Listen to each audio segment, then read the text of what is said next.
अस्सलाम वालेकुम। आज जो टॉपिक हमने डिस्कस करना है यह है डिफ्यूजन। डिफ्यूजन भी एग्जामिनेशन पॉइंट से देखा जाए तो लॉन्ग क्वेश्चन है। एक डिफ्यूजन हमने गैसेस के हवाले से पढ़ी थी, ये डिफ्यूजन हमारे पास लिक्विड के हवाले से। देखो डेफिनेशन आप दोनों की मिला सकते हो, तो लेकिन यहाँ पर जो डेफिनेशन दी गई है ना डिफ्यूजन की, वो लिक्विड के हवाले से है। वह कहते द मूवमेंट, ये डेफिनेशन आपने पढ़ी हुई है बायोलॉजी में। द मूवमेंट ये बेसिकली हरकत है of molecules from the area of high concentration या फिर higher concentration to the area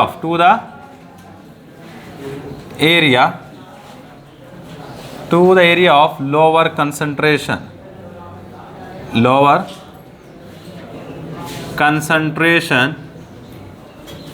is called diffusion. कि गैस या लिक्विड के मॉलिक्यूल का ज़्यादा इर्तिकाज से कम इर्तिकाज वाले इलाके की तरफ जाना डिफ्यूजन कहलाता है। मतलब अगर मेरे पास यहाँ पे कुछ चीज़ ज़्यादा मिकदार में है और अगर मैं इसको यहाँ से छोड़ूंगा तो ये ऐसा कम मिकदार वाले इलाके की तरफ जाना शुरू हो जाएगी। इस प्रोसेस को, इस फिनोमिना को डिफ्यूजन का नाम देते हैं। इसका एक्सपेरिमेंट आप घर में कर सकते हैं, बहुत आसान एक्सपेरिमेंट है। कहते आपने ना एक गिलास लेना है, ये समझ लो, यही एग्जांपल है हमने लिखना है। एक गिलास ले लेना है, इसको भर लेना है पानी से। एक गिलास लेके इसमें भर लेना है, आप पानी को डाल लो और इंक, जो ब्लू इंक है ना, पेन से निकाल लो, ब्लू इंक इसमें डाल दो। कहना ब्लू इंक जैसे ही डालोगे तो यहाँ पे, जैसे आप यहाँ पे इतनी जगह पे डालोगे ना ब्लू इंक, यहाँ पे इसकी मिकदार क्या होगी, ब्लू इंक की ज़्यादा। ये ऐसा आगे की तरफ बढ़ेगी, ऐसा ही है, सही है। ये ऐसा आगे की तरफ बढ़ती जाएगी। एक वक्त आएगा पूरे पानी के अंदर ये इंक फैल जाएगी और इस तरह हमारे पास दोबारा फिर एक होमोजेनियस मिक्सचर बन जाएगा। और ये जो फिनोमिना ब्लू इंक कम कंसंट्रेशन, ज़्यादा कंसंट्रेशन से कम कंसंट्रेशन की तरफ गई है, इस फिनोमिना को हम नाम दे रहे होते हैं डिफ्यूजन का। क्या नाम दे रहे होते हैं? डिफ्यूजन का नाम दे रहे होते हैं। सही है। यही हमने एग्जांपल यहाँ पे देनी है डिफ्यूजन की, जो आपकी बुक वाला लिख रहा है ना, वो यही एग्जांपल है। तो एग्जांपल अगर देखी जाए, when a drop of ink is put in the glass of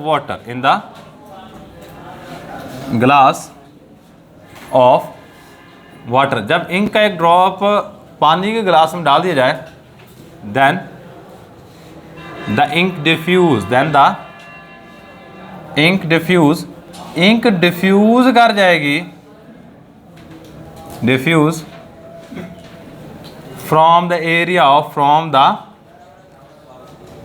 of high concentration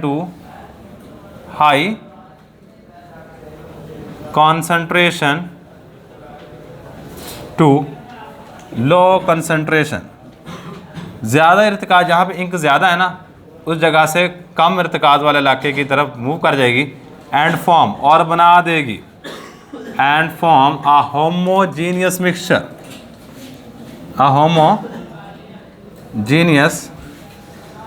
और एक होमोजेनियस मिक्सचर बन जाएगा।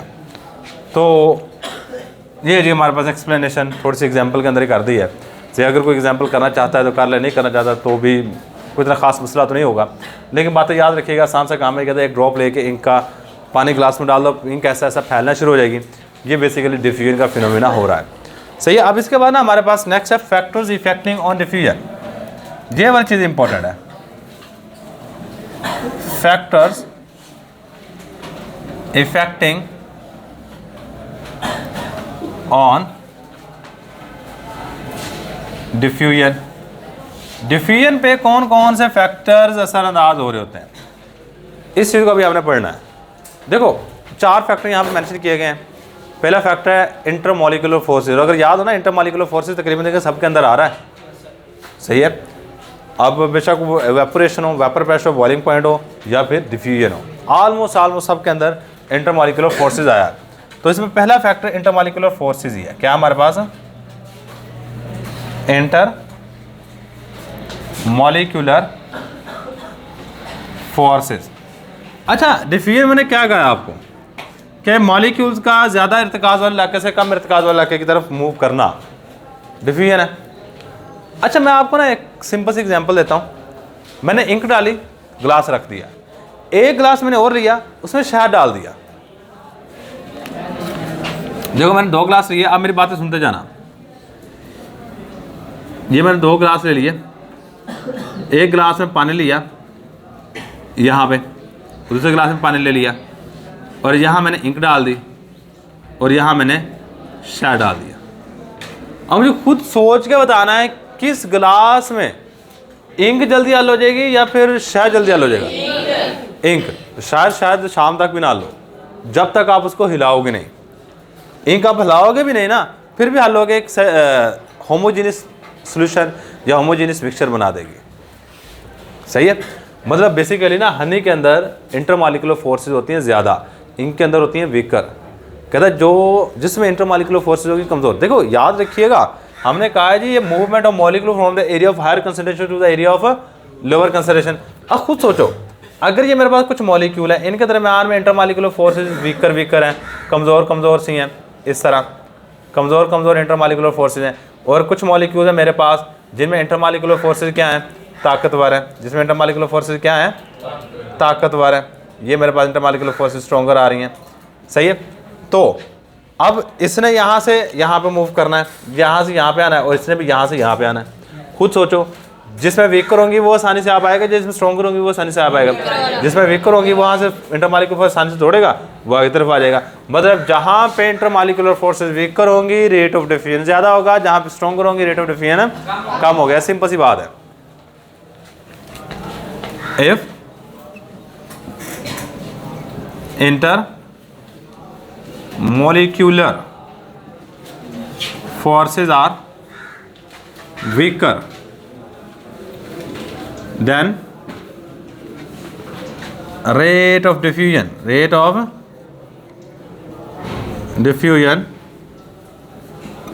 is higher,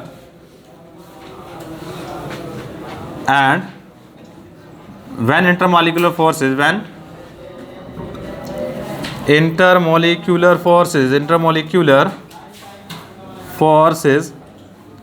are stronger, जब इंटरमॉलिक्यूलर फोर्सेज क्या होंगी, स्ट्रॉन्गर होंगी, then rate of diffusion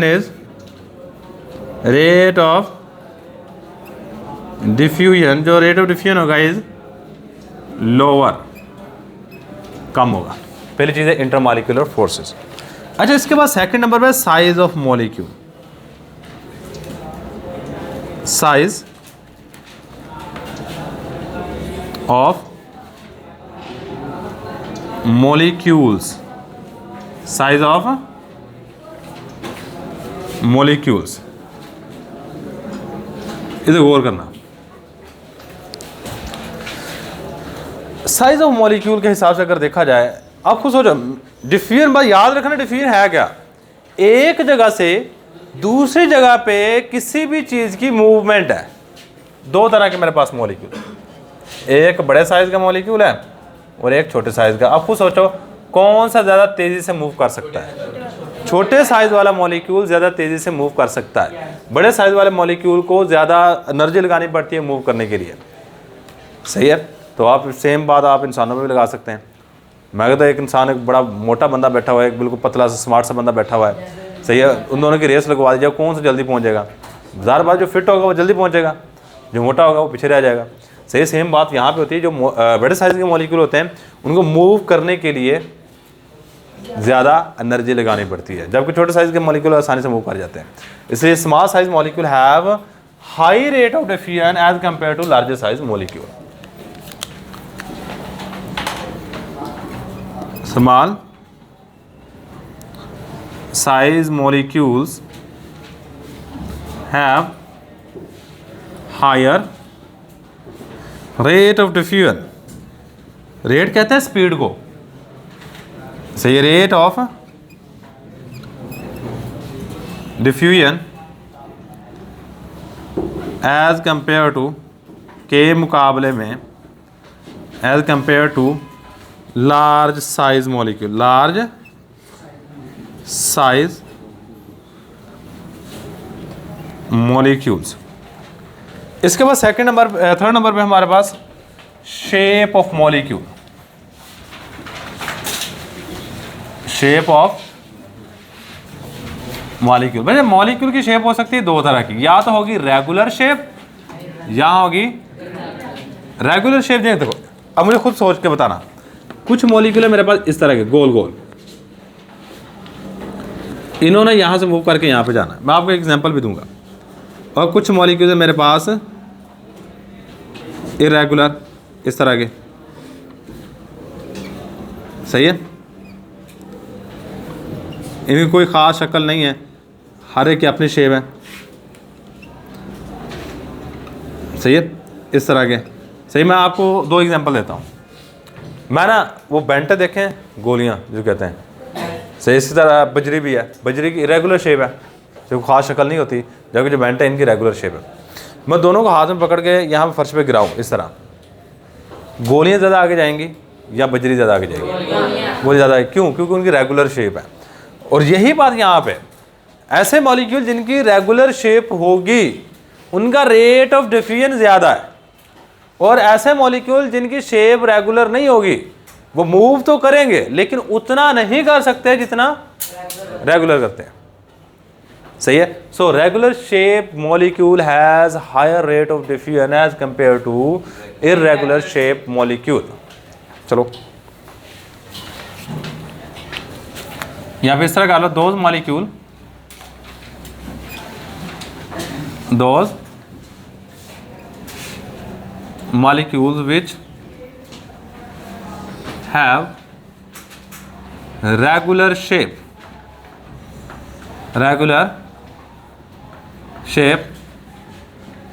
they have, those molecules which have regular shape have higher या high rate of diffusion,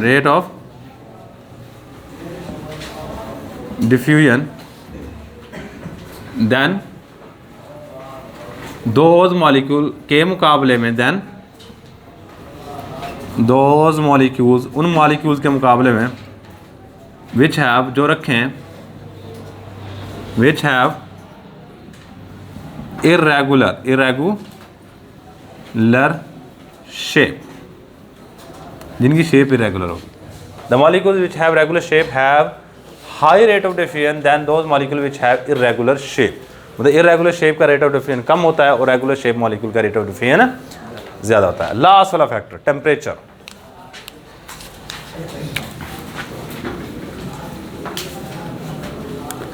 temperature मैं आपको ये एक्सपेरिमेंट बता रहा हूँ, ये बेशक आप घर जाकर कर लीजिएगा। 2 गिलास लेने हैं आपने, चलो आप ये 2 गिलास लिए, एक में पानी को कर लेना बॉयल, उबाल लेना है।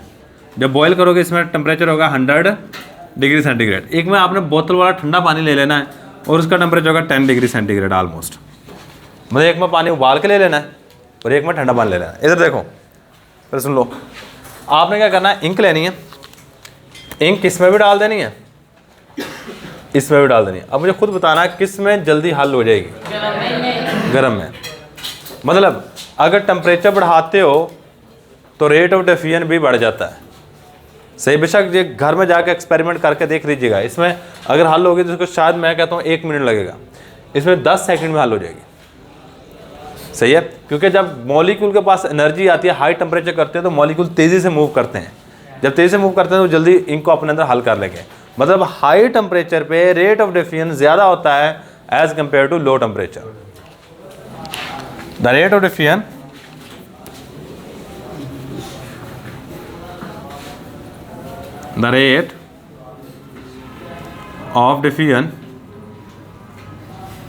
is high at high temperature, at high temperature and low